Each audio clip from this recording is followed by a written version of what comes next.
अगर आपकी कुंडली में ये योग है तो आपकी जिंदगी बदल सकती है। नमस्कार, मैं आचार्य प्रीति सेठी आप सभी का अपने YouTube चैनल पर हार्दिक स्वागत करती हूँ। आज से हम एक नई और विशेष सीरीज की शुरुआत कर रहे हैं, राजयोग सीरीज। इस सीरीज में हम विस्तार से जानेंगे कि कुंडली में बनने वाले अलग अलग राजयोग क्या होते हैं, कैसे बनते हैं और जीवन पर उनका क्या प्रभाव पड़ता है। ज्योतिषी शास्त्र में राजयोग को अत्यंत महत्वपूर्ण माना जाता है। ये ऐसे योग होते हैं जो साधारण जीवन को भी असाधारण बना सकते हैं और सही समय पर सक्रिय होकर ये व्यक्ति को धन, पद और प्रतिष्ठा और सफलता की ऊंचाइयों तक पहुंचा देते हैं।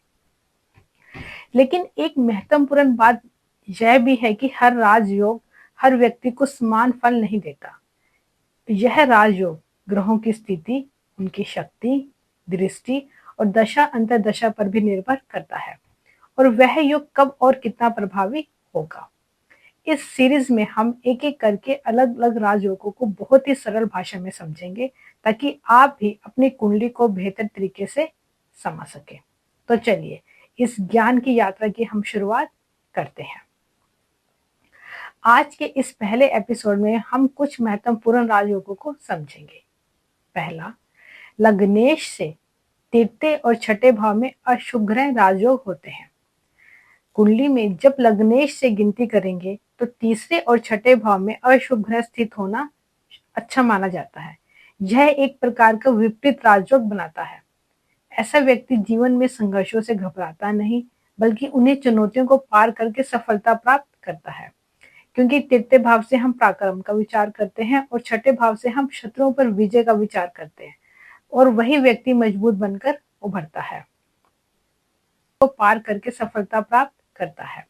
क्योंकि तृतीय भाव से हम पराक्रम का विचार करते हैं और छठे भाव से हम शत्रुओं पर विजय का विचार करते हैं, अतः वही व्यक्ति मजबूत बनकर उभरता है।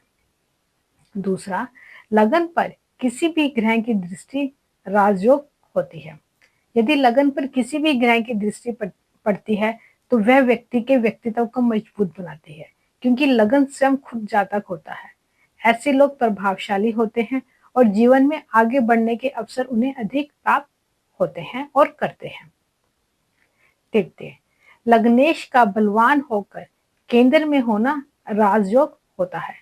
जब लग्नेश मजबूत स्थिति में होकर केंद्र में प्रथम भाव, चतुर्थ भाव, सप्तम भाव, दसम भाव में बैठता है तो यह एक शक्तिशाली राजयोग बनाता है। यानी हम यह कह सकते हैं कि लग्नेश का विष्णु स्थान में बैठना ऐसा व्यक्ति आत्मविश्वासी, स्थिर और ऊंचा स्थान प्राप्त करने वाला होता है। चौथा, केंद्र में शुभ ग्रह और पाप ग्रह त्रिष्टाय भावों में राजयोग होते हैं।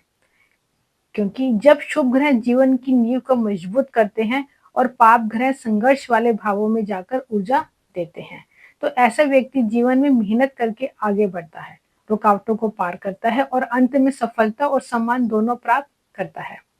यही कारण है कि इस स्थिति को एक प्रकार का राजयोग नाम दिया गया है। पंचम, लग्नेश से द्वितीय, पंचम और चतुर्थ में शुभ ग्रह राजयोग होते हैं। जब इन भावों में शुभ ग्रह होते हैं तो व्यक्ति को धन, बुद्धि और सुख तीनों की प्राप्ति होती है। यह योग जीवन को समृद्ध और संतुलित बनाता है। छठा, राहु का केंद्र या त्रिकोण में होना राजयोग होता है।